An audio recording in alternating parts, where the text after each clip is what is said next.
মরে একটা, আহত হয় একটা, একটাই যায় স্যার, বাকিটি যায় না।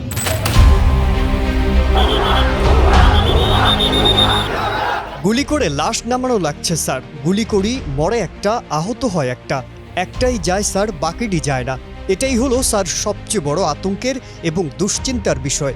বৈষম্য বিরোধী আন্দোলনকারীদের লক্ষ্য করে গুলি করা নিয়ে সাবেক স্বরাষ্ট্রমন্ত্রী মোহাম্মদ আসাদুজ্জামান খান কামালকে জানাচ্ছিলেন ঢাকা মেট্রোপলিটন পুলিশের এক সদস্য।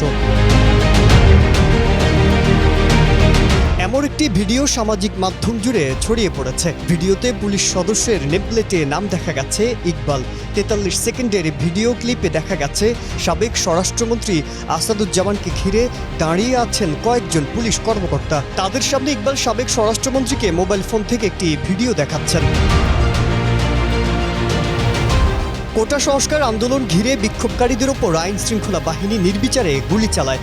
ভিডিওতে পুলিশ কর্মকর্তার কথা শুনে বোঝা যায় বিক্ষোভকারীদের ওপর পুলিশের গুলিতে হতাহতদের একটি ভিডিও আসাদুজ্জামানকে দেখানো হচ্ছে। ভিডিও ক্লিপটি সাবেক আইজিপি চৌধুরী আব্দুল্লাহ আল মামুনের কাঁধের পেছন থেকে মোবাইল ফোন থেকে ধারণ করা হয়েছে। আন্দোলনকারীদের পুলিশ গুলি করেও দমাতে পারছে না বলে জানান পুলিশ কর্মকর্তা ইকবাল। গুলি করার ভিডিও দেখাতে দেখাতে তিনি সাবেক মন্ত্রীকে উদ্দেশ্য করে বলেন, গুলি করি মরে একটা, আহত হয় একটা, একটাই যায় স্যার, বাকিটি যায় না। এটাই হলো স্যার সবচেয়ে বড় আতঙ্কের এবং দুশ্চিন্তার বিষয়। সাবেক স্বরাষ্ট্রমন্ত্রী নির্বিকারভাবে মনোযোগ দিয়ে ভিডিওটি দেখেন। গুলি ও নিহতের দৃশ্য দেখে তার কোনো প্রতিক্রিয়া দেখা যায়নি। কোটা সংস্কার আন্দোলনে পুলিশ কতটা সক্রিয় ছিল তা বলার অপেক্ষা রাখে না। কতটা অমানবিক হলে পাখির মতো মানুষকে গুলি করে হত্যা করতে পারে।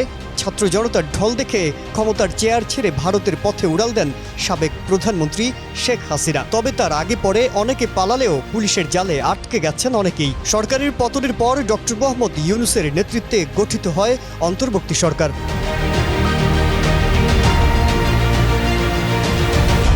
এদিকে বৈষম্য বিরোধী ছাত্র আন্দোলনের সমন্বয়ক আসিফ মাহমুদ অন্তর্বর্তীকালীন সরকারের যুব ও ক্রীড়া মন্ত্রণালয়ের উপদেষ্টা হিসেবে দায়িত্ব পেয়েছেন। আসিফ মাহমুদ এক ফেসবুক পোস্টে লেখেন, বিচারের আগে সন্ত্রাসীদের পুনর্বাসনের কোনো সুযোগ নেই। ছাত্র জনতার গণ অভ্যুত্থানের স্পিরিটের সাথে সাংঘর্ষিক অবস্থান নেয়ার সুযোগ নেই। আন্দোলনে হামলাকারী, হত্যাকারী সকলের বিরুদ্ধে সারা দেশের ভিকটিমদের মামলা করার আহ্বান জানাচ্ছি। বিচার নিশ্চিত করা হবে।